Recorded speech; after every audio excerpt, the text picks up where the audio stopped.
morning, Steve. So we're here to review the results of the 71st consecutive ISG Index call.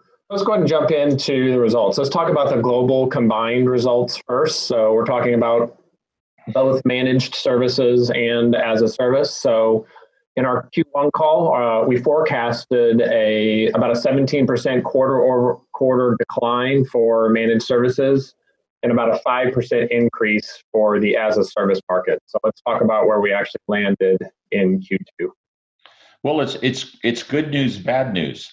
You know, the good news is that we came incredibly close to the forecast of the 17% down in the market. So the market overall is going to be down 15.7, so call it 16% for the managed services. The bad news is the market is down 16% year over year in the second quarter. And as we discussed last time on the call, there's a host of reasons for it. There was clearly a big pullback on discretionary spend, a big pullback on what clients needed to do and wanted to do, and a focus really on operational resiliency throughout most of Q2. That also combined with, quite frankly, just a lack of decision making as organizations really shifted to business and operational resiliency. So if I look at Q2 in totality, you saw a couple things. We really saw a collapse of the big deals, and we saw a lot of activity, but more importantly, we saw deals really being shifted out to later in the quarter. Some of that is the Q3. We actually did see kind of a hefty June. I think when we report, you'll see that 42% of the deals came in June, which really recovered sort of what could have been even a worse quarter. Interesting, the as-a-service market, as you mentioned, has done fairly well. So I think it was really led by the infrastructure as a service space, though. We saw the hyperscalers really do well. So Google, Microsoft, AWS have all done really well in this space. They're probably going to be up 16 to 17% on the quarter, really held down by some of the colos and the telco guys that have struggled a little bit. They're going to be up some, but not at the same level that the hyperscalers are. And then finally, I think the SaaS providers have done almost exactly what we predicted. The bigger ones would see some pullback because of licensing and some deals going through. The smaller ones would struggle because of lack of access to clients and the ability to just sell in this environment. And that's pretty much how it played out across the quarter. And from that standpoint, we don't see a lot of change in Q3. I think if you look at Salesforce and ServiceNow and Workday and the other big SaaS providers that sort of lead the pack, their numbers are going to be okay. I think they'll be double digit, 10% plus growth. Okay, Steve. So one of the things we talked a lot about in Q1 was spending sentiment. So we spent a lot of time internally and with our clients understanding what that spending sentiment would look like in Q2, right as the pandemic was really hitting in Q1. We talked about 60% of our clients thinking that they were going to be delaying new technology spending by about 90 days. So we're at that 90 days now. So my ask is, where do you think we are in terms of that spending sentiment with our clients? I think clients are going to continue to be very cautious, Stanton, when I think about their spending patterns. All the CIOs and IT leaders and business leaders that we talk to across the board are all very concerned. I think there's going to be a couple things. We are going to hit a great reset, right? Whatever we call that, however we think through that, we are starting to come out and spending will come back to some new normal, whatever that is. I think you're going to see leaders and boards sit back and be very reflective over what went right and what went wrong over the last 120 days. And I think what will come out of that is sort of this thought of what are those things that we really need to accelerate? And that clearly has to be the digital agenda for many. Okay, Steve, so let's talk about regions. Let's start with the Americas first. When we looked at the data, the Americas this quarter was actually up 6.5%. But when we dug a little bit deeper, we realized that was against a really sort of weak compare for the previous quarter. So let's talk about how that 6.5% came to be and the additional comparisons that we did against some previous trailing quarters.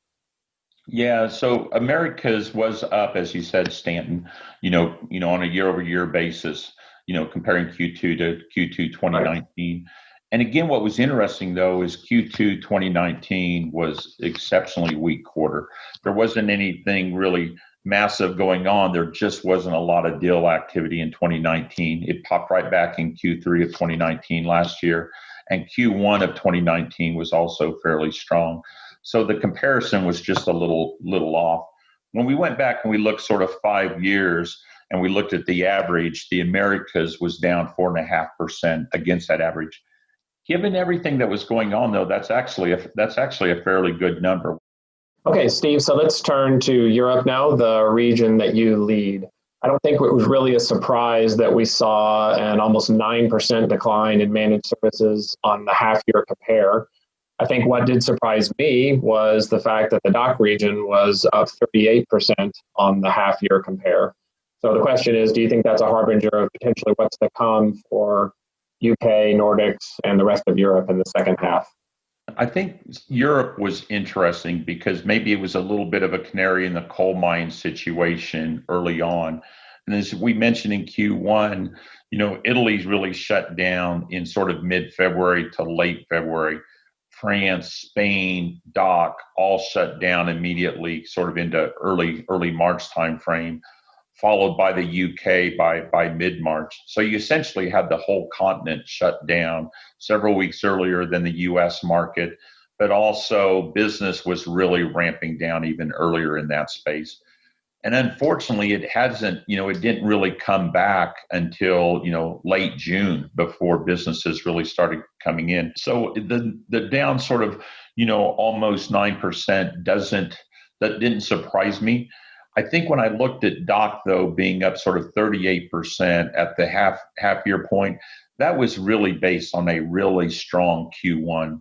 The Q2 numbers were just as low as the other regions. We didn't see a lot of activity, but there were some very large deals, especially in Germany during Q1, that brought the market way up.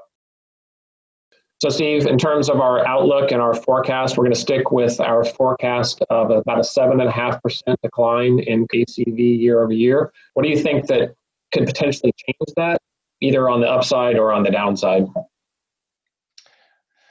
It's a great question, Stanton, because I think we are projecting sort of a 7.5% decline, year over year. There's some risk in that numbers for both the upside and the downside, as you pointed out. So let me talk about the good news first. When I look at Q2, 42% of the Q2 activity was booked in June. So that shows recovery. We also see a healthier pipeline of deals from ISG and the general market on deals that were pushed from Q2 to Q3 that are very active. And we're starting to see signs of more activity coming through with organizations. The downside risk is, quite honestly, we don't know what we don't know on the COVID. I mean, if you think about what's happening throughout the southern U.S. right now and western U.S., there's the possibility of another temporary shutdown. Now, I don't personally believe that shutdown will be across the economy the way it was in March. And more importantly, I think boards and CEOs and CIOs have learned to deal with this, so we're not going to have the same shock to the system that we saw in March and April. But you're still going to have depressed GDP. You're still going to have higher unemployment. It's still going to push back on consumer durables and retail and other businesses that all add to the spending. So there could be some downside. I think our estimate is fairly conservative of the 7.5. I think we've looked at it industry by industry. We know the markers. So I'm fairly comfortable with that number. It's not great. I mean, anytime that we're down, 7% in any business, it's a concern. But given what we've got, where we are, given the challenges that we have as an industry, I think that sets for a good foundation for going into 2021. For more details, please visit the ISG Index page on our website, www.isg-1.com.